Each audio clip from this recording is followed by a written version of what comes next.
All right, everyone. There was a famous quip back in the 1980s to respond to Ronald Reagan and Reaganomics in general, calling it voodoo economics. I am now seeing this term revived for Trumponomics. This does not surprise me, by the way, in any way, shape, or form. Link in the description, archived of course. Legacy media now reviving the term to describe an economic system in which you have an attempt at populism, effectively. Problem is that the voodoo economic thing was never real. It never actually existed. Voodoo economics was the concept that if the government deregulated and lowered taxes and so forth, you would have an economic system that would, be bent out of control effectively. It'd be a terrible thing. I'm finding it funny. It was amusing then, and this is before I was born, of course, initially, and I'm finding it even funnier now that I'm, middle-aged. It's very, very funny that the concept of limiting government and cutting taxes would be economic voodoo. So what are we supposed to do? Are we supposed to have an enormous bureaucracy? An enormous convoluted bureaucracy with high tax rates and shit like that? Does that make more sense than a populistic system? I don't think so. I guess that's basically what they're pitching, though. But they're bringing back the exact same terminology. I love linguistics, not without good reason. When you're using these kind of terms, it's a slogan. It means absolutely nothing. Voodoo economics. What does it mean? Can you define it? Are you capable of comprehending it? Are you capable of telling me how to comprehend it? Generally speaking, no. That's the answer. I want an economic system in which taxes are as low as possible, where we can maintain critical infrastructure and our military and so forth, but we don't need to pay through the goddamn nose. For example, it should not cost $1,000 to buy a screwdriver to use on a submarine. It is completely unnecessary. You can get one for 15 bucks at Home Depot. It would be a lot more cost effective now, wouldn't it?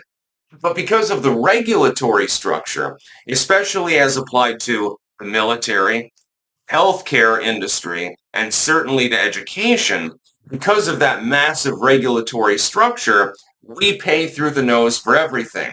The idea, for example, that Doge is voodoo economics. Okay, so they're identifying money that can be cut from federal agencies because it is completely superfluous. In some cases, overlapping with another agency, in some cases, just being wasteful spending in general. You've got these 10 employees in this government office. They literally don't do anything. Literally, their only function is to sit there. I don't consider that voodoo economics.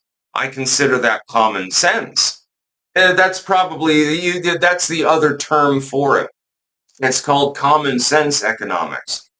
If there is waste, if there is fraud, if there is some sort of abuse going on, or if the agency's function is not efficient enough, then it should be cut entirely.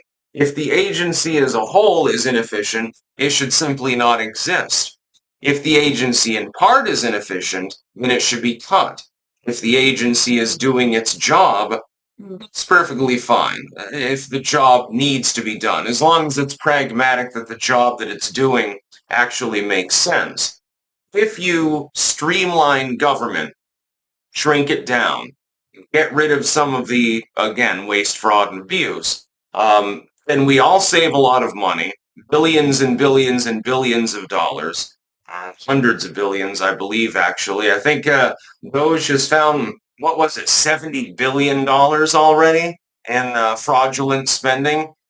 Well, that's a lot of money. That's a little bit of tax savings now, isn't it? We can divert that money to other uses. We can save people money. We could lower taxes and divert the money to something that was actually necessary. Like, hey, let's build another aircraft carrier or something like that. This is a good idea.